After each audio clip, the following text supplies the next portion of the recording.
So good evening, everyone. My name is Daphna Ishurvitz, founder of WalkTalk International. Welcome to the fourth event of We Care, We Talk, Curators in Conversation, a program created by CCA Tel Aviv-Yafo in collaboration with WalkTalk. Before I hand over the stage to Nicola Trezzi and our esteemed guest, Eugenio Viola, I wanted to say that this is a 30 minutes conversation format, and you are invited to ask questions via the chat at the bottom of the screen. By the end of the conversation, we will share your question. So enjoy your evening, and Nicola, the stage is now yours. Thank you, Daphna. Thank you, everyone, for being here, and thank you, Eugenio, for joining us.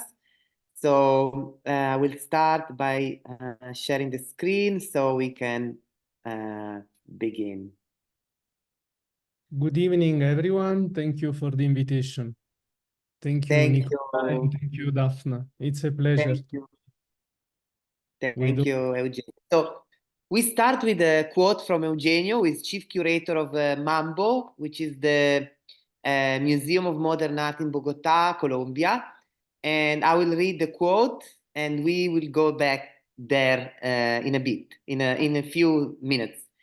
My curatorial practice has always been socially and politically engaged. I consider myself an artivist. We are already living in a hyper-aestheticized society. I think that art has to show reality from a different point of view. That's why I have worked with several Latin American artists, for example, because they are very politically engaged. And that's also why I have worked a lot with performance, which is a medium that is more directly connected with reality. So this is kind of, we begin like this. Before I ask the first question to Eugenio, I just want to do a bit of a recap. So in the previous episodes of We Care, We Talk, we met Fanny Fetzer, director of the Kunstmuseum Luzern, and she spoke about challenging the status quo of the museum, showing unknown artists, female artists, next to blockbuster exhibitions. Then we had Yasmil Raymond, rector of the Steideschule and director of Porticos in Frankfurt. And she really spoke about the relationship to certain artists and certain projects and so on. This was with Tamar Margalit, the conversation. And last was Rita Kersting, deputy director of the Museum Ludwig in Cologne. And she really spoke about how can an institution put itself under scrutiny or the kind of institutional critique. So following this wonderful path, I want to start asking Eugenio really about what he said, and you know that you consider yourself an artivist, and you say that you often work with Latin American artists and performance artists. I put some of the artists he's working with in the slide you can see, and I want to ask why, I mean, beside what you already wrote, why Latin America and why performance, if you can say a little bit more, and also to add, especially about your nomadic, being nomadic, because you know we will see in the conversation that you have been in different continents, in different cities. So if you can elaborate a little bit and starting with the nomadic, please. Yes, sure. Basically, all the actors of the art system today are nomadic with different instances. Curators, artists, is part of our it's part of the deal, it's part of our job. My way of being nomadic with a retroactive approach, I could say that I was very coherent, because I was born in southern Italy, then I moved to the southern hemisphere, and now I live in South America. So I could say that South is almost part of my destiny, like a kind of vocation.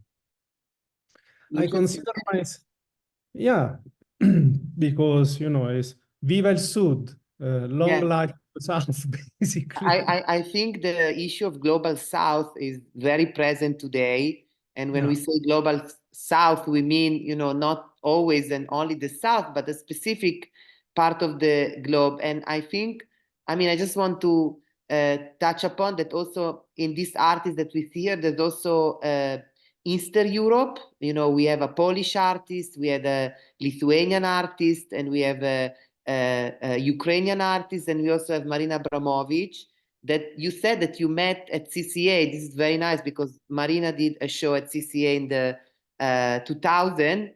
I think it was 2000 and 2010. It was 2010. right before her bombastic retrospective at MoMA. Yeah. And at that time, I was working with CCA because we did this project with basically with Middle East. It was the first time that I visited Israel, and we were opening the exhibition at the CCA the same day. So basically, she came to see the exhibition. It was Raffaella Crispino, and it was the beginning of our relationship. Yes, here there are some artists also from the Eastern Bloc, because I was always interested in eccentric areas, but eccentric from recuperating the etymological sense of the word from Latin, ex centrum, out of center, because I have always supposed that they are much more interesting in terms also of curatorial discoveries. So when I was based, for example, in Europe, I had a long-term relationship with Estonia. I also curated the Estonian Pavilion in Venice in 2015 with Janus Samma that I see here in the slides. I consider myself an artivist and not an activist because I don't do politics, or better, I don't have to give answers, basically. This is something connected much more with the politics. We have to raise questions. In fact, when I'm usually saying that when someone is coming to the museum or to see a project, it can be a pavilion or whatever, and if they go back with more questions than when they arrived, it means that the experiment was successful, basically. Amazing. And yeah, I had this passion for Latin American artists even when I was based in Europe.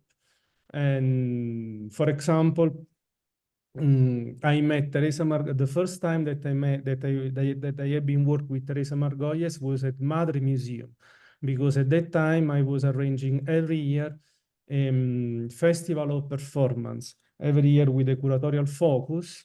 And the second edition in 2010 was focused on Latin American women artists. So I worked with Tania Bruguera, Teresa, Maria Jose Arjona, that was my first Colombian artist, and Regina Jose Galindo, with who I have been worked several times after that experience. I mean, I did also her first retrospective at PAC in Milan in 2014.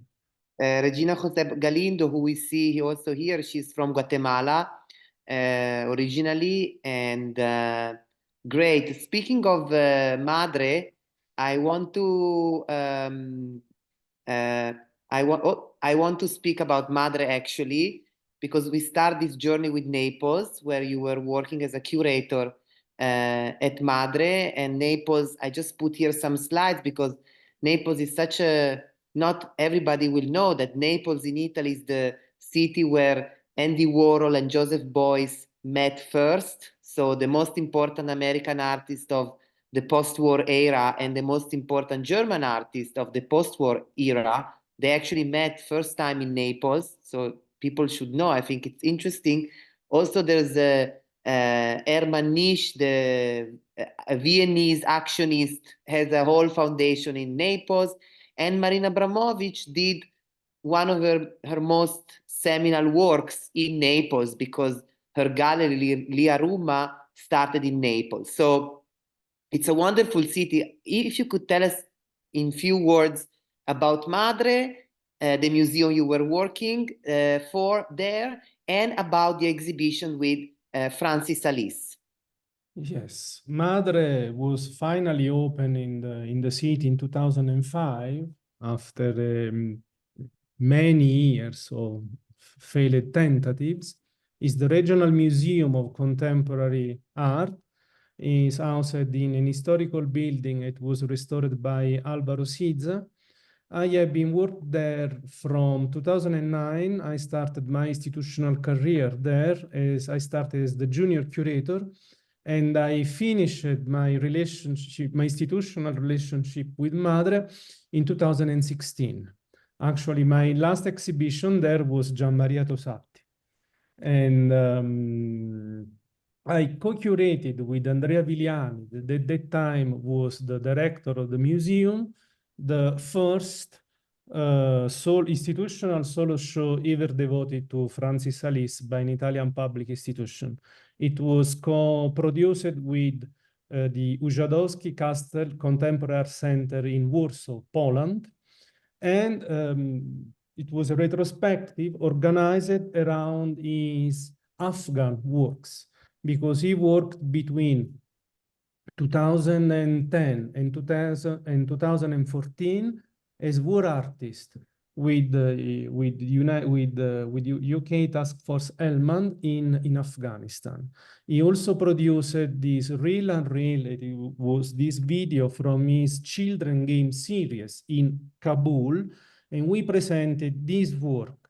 And alongside this work, there was a compilation of אני איבדתי את זה, איך אתה מחזיר אותי לזה?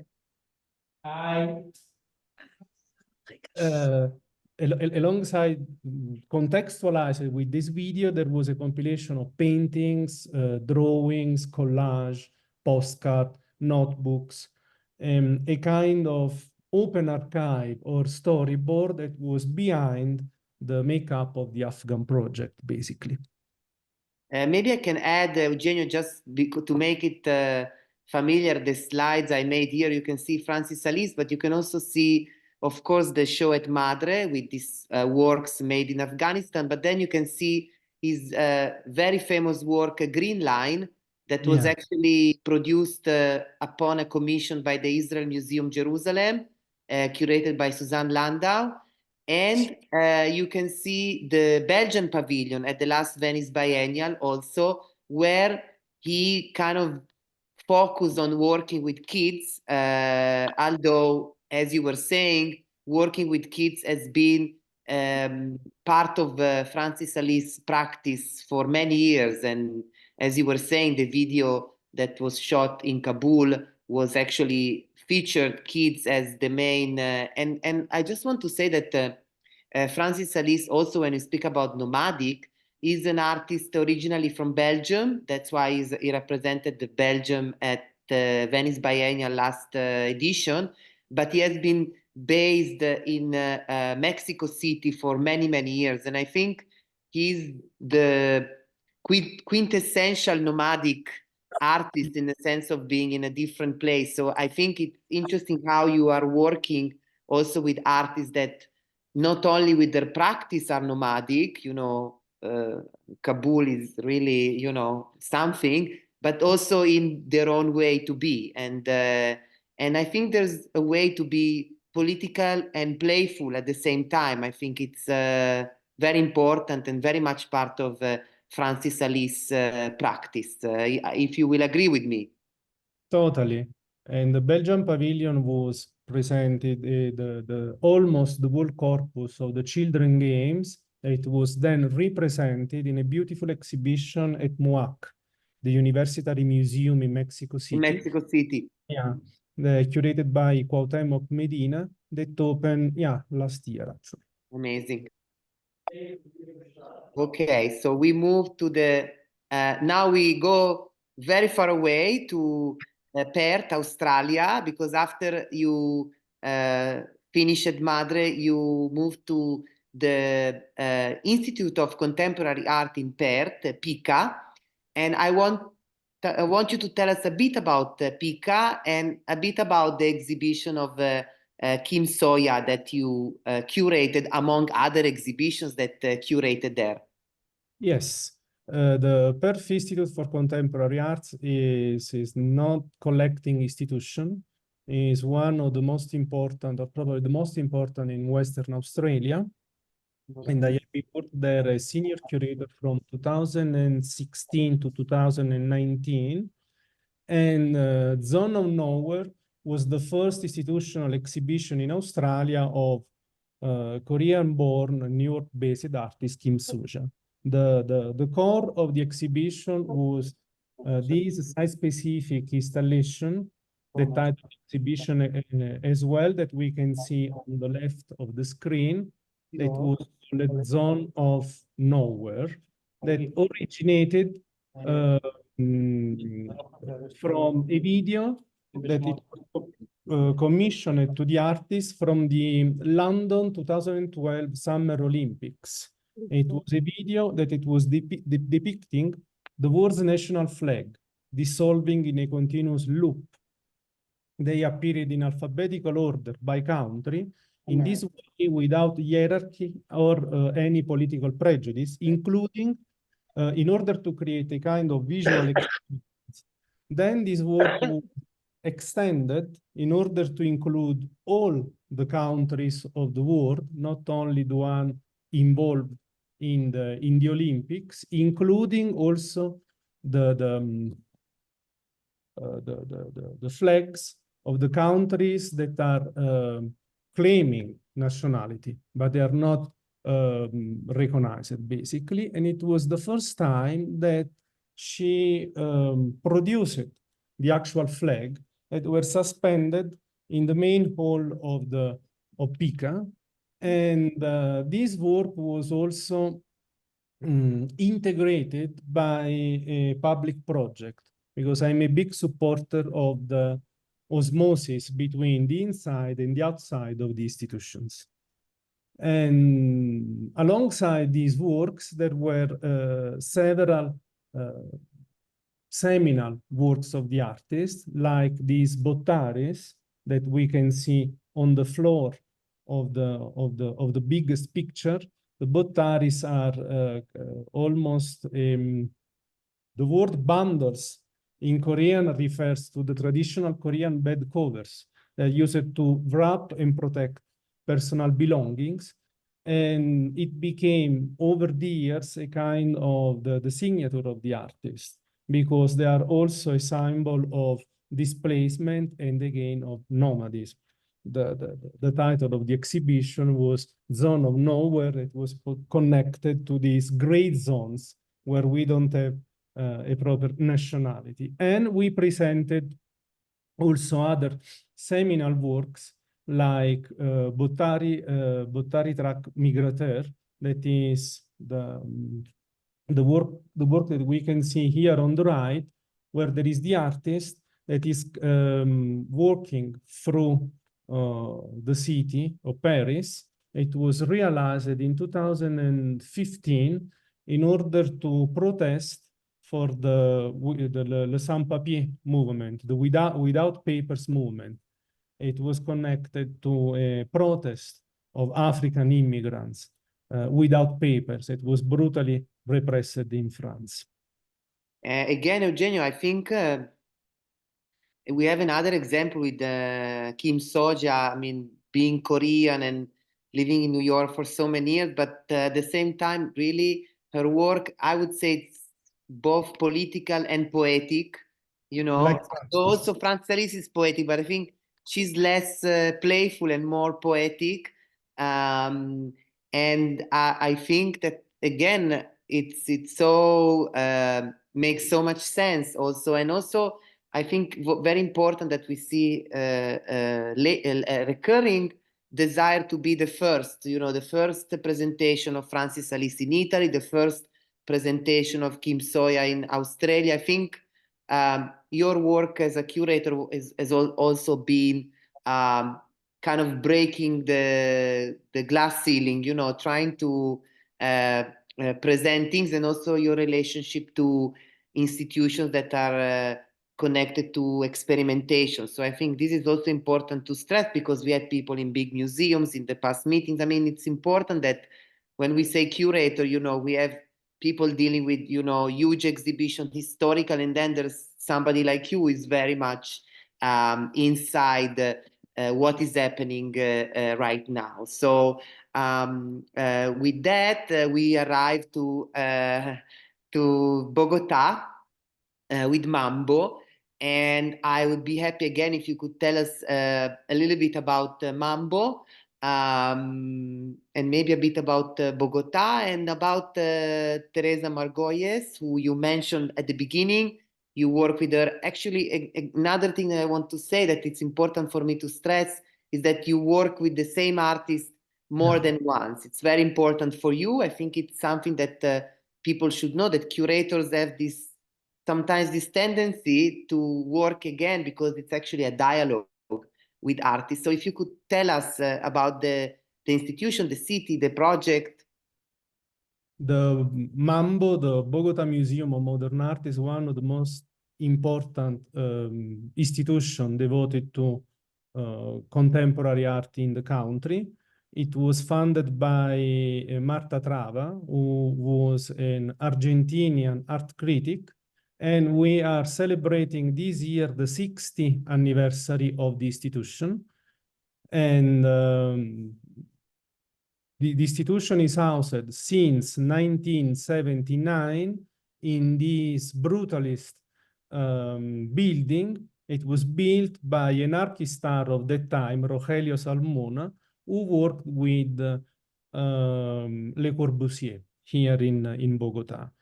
The institution is 5,000 meters square of dysfunctionality a bit, but they are 5,000 meters square, and we have a collection of more than 5,000 artworks. Teresa Margolles was my inaugural exhibition at MAMBO. It was an exhibition, it was dealing with the migratory emergency with Venezuela. Basically, Teresa used the same modus operandi that she used for many years in Ciudad Juárez, basically investigating what was happening on the borders between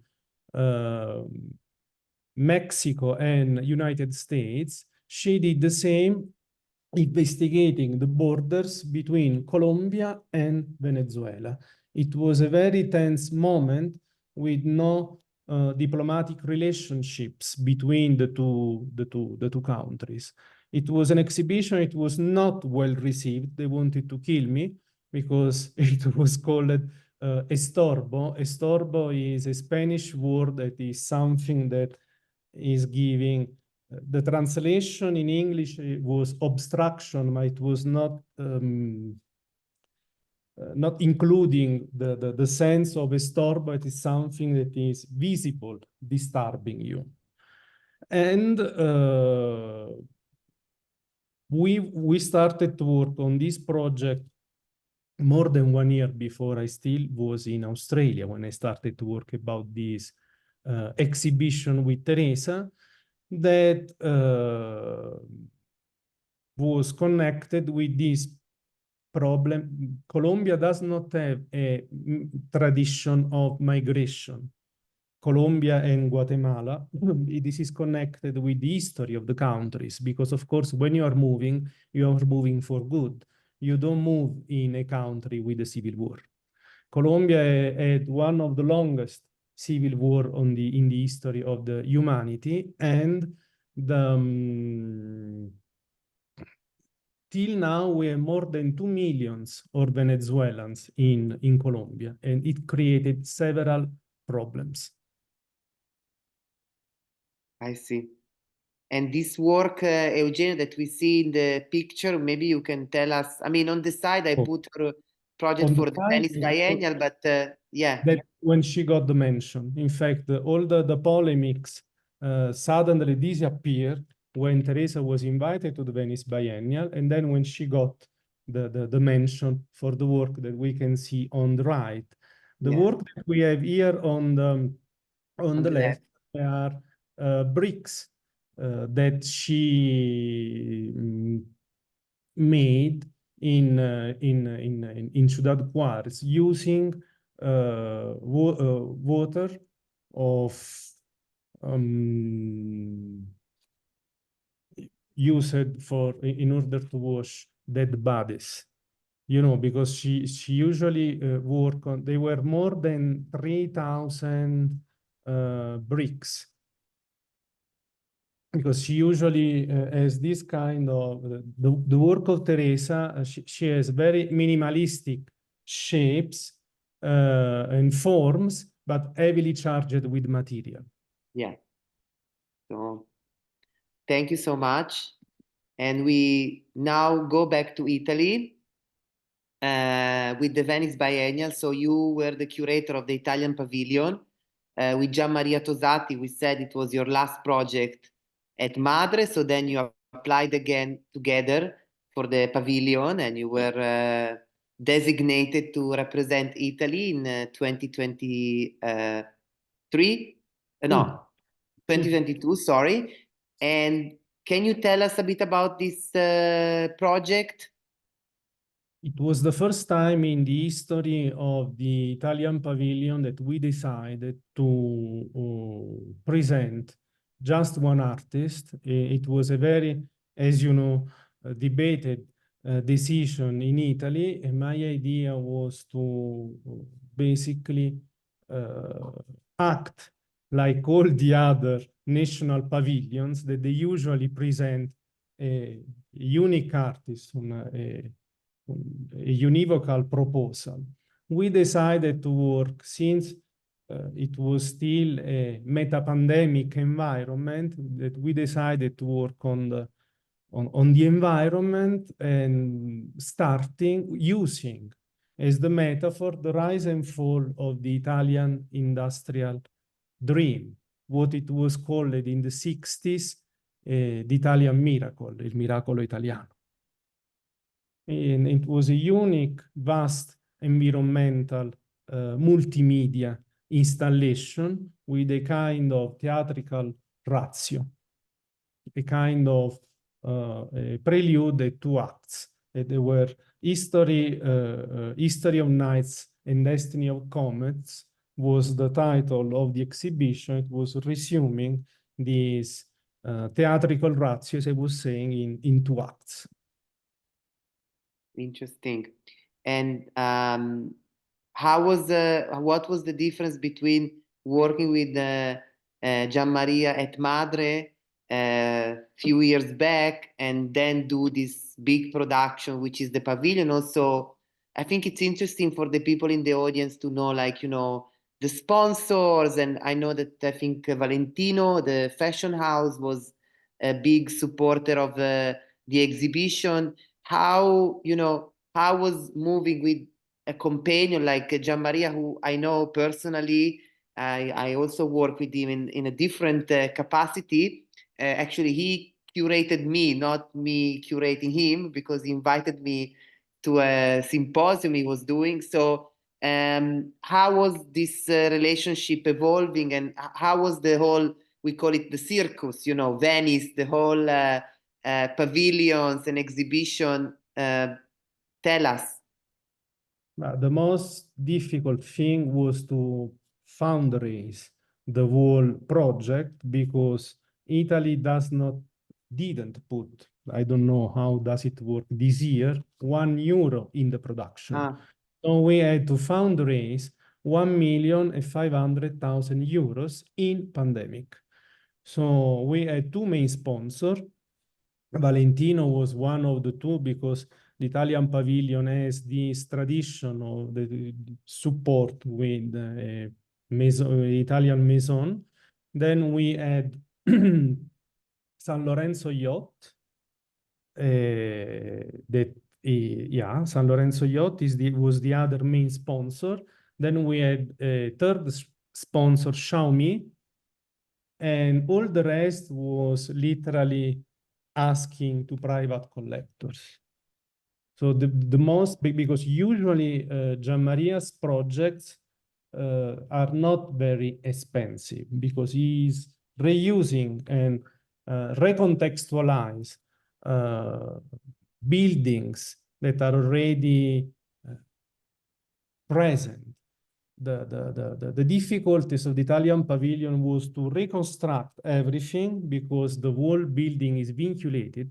It means that you can't put even a single nail in the walls. So we had to create a kind of a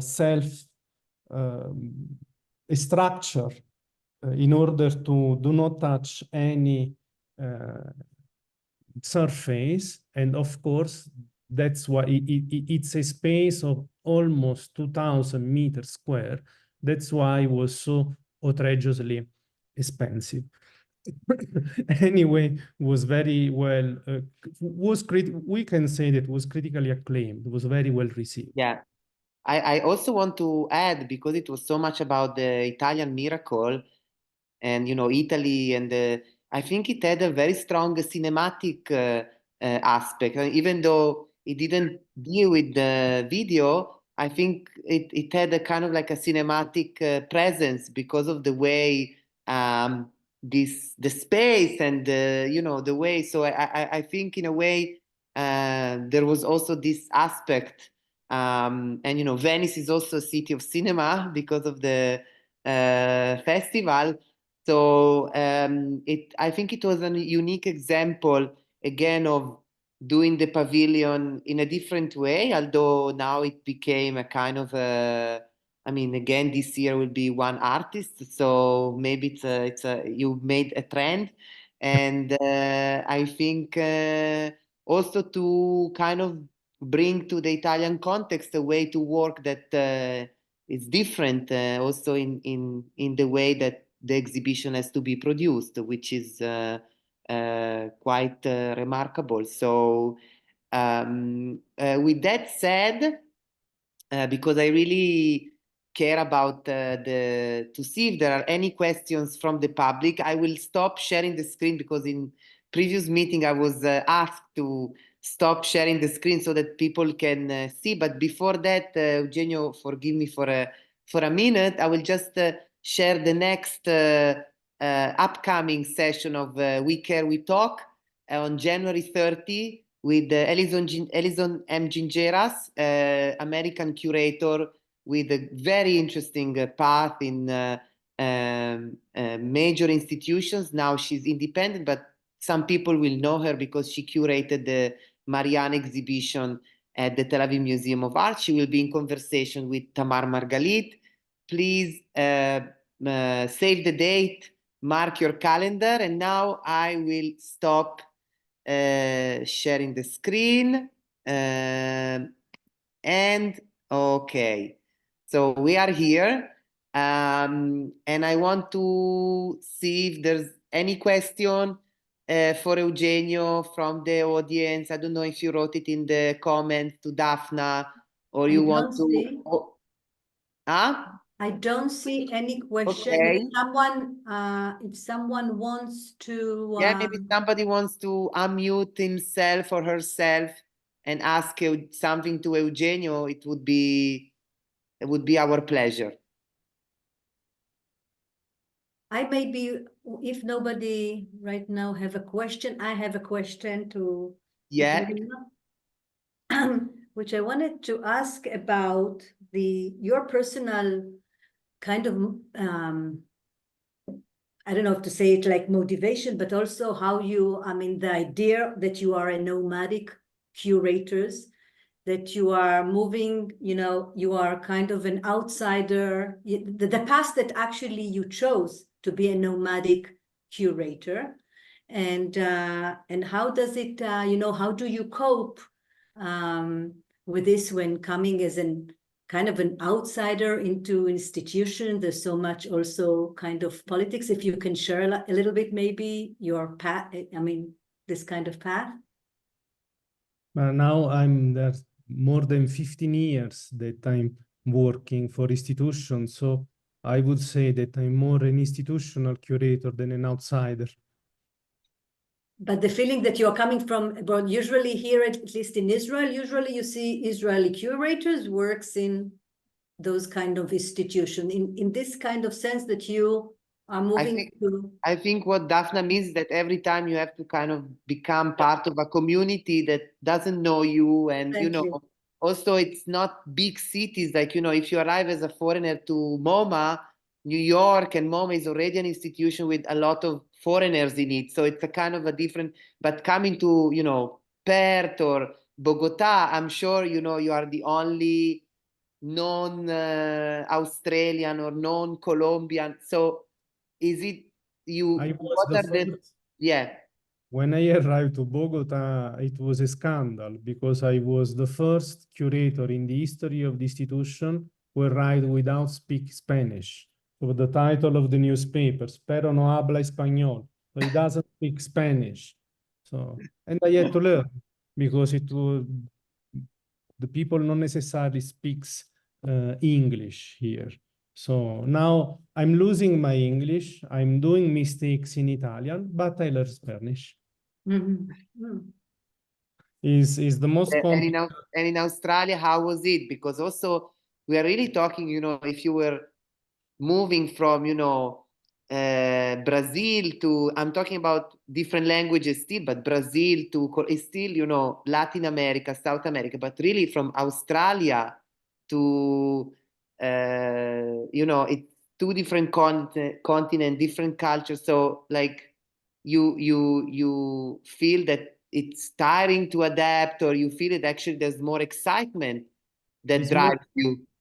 It's exciting because you have to enter in a completely different mindset to try to understand and to try to present something that is meaningful for an audience that you don't know, that is coming from a completely different context and background.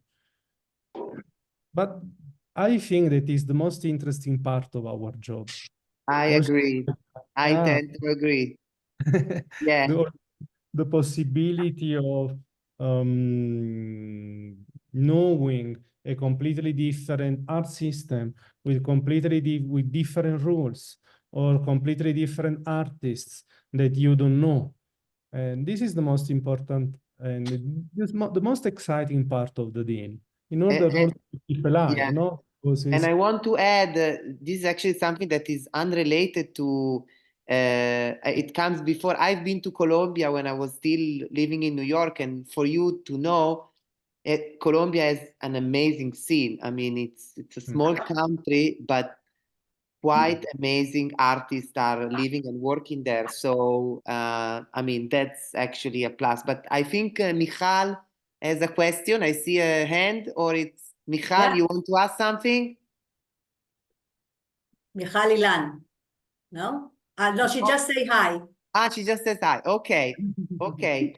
So, anyone who wants to ask anything to Eugenio? Otherwise, we will release him, and we will resume. So before we go, maybe I just want to tell you that on top of the next session of We Care, We Talk with Ellison, on January 24, we are doing a roundtable here at CCA, Art and Culture in Time of Crisis. So you can see the event on our website. It will be in person, not on Zoom. So at 8 p.m. So if you want to join us. And with that, I say thank you to all of you, but especially thank you to Eugenio. This was a very interesting journey. And we hope that next time you are in Tel Aviv, you have been already a few times, but next time we'll do an event in person so that all the people in the Zoom now will come and say hi and speak again with you. Thank you so much. Thank you so much. Thank you. Bye, everyone. Have a good evening. Thank you. Bye-bye. Bye-bye. Bye-bye. Bye. Thank you.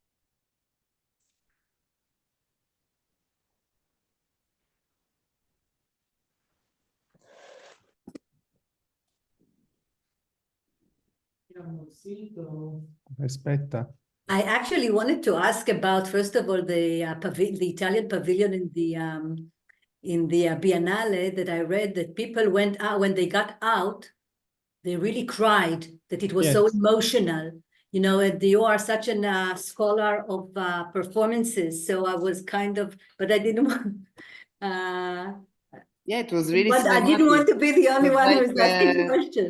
It was like being in a movie, so you Yes. also felt the emotions of movies that you are. Yeah, but what is a little bit about this? Because the artwork, the installation worked as a kind of mirror.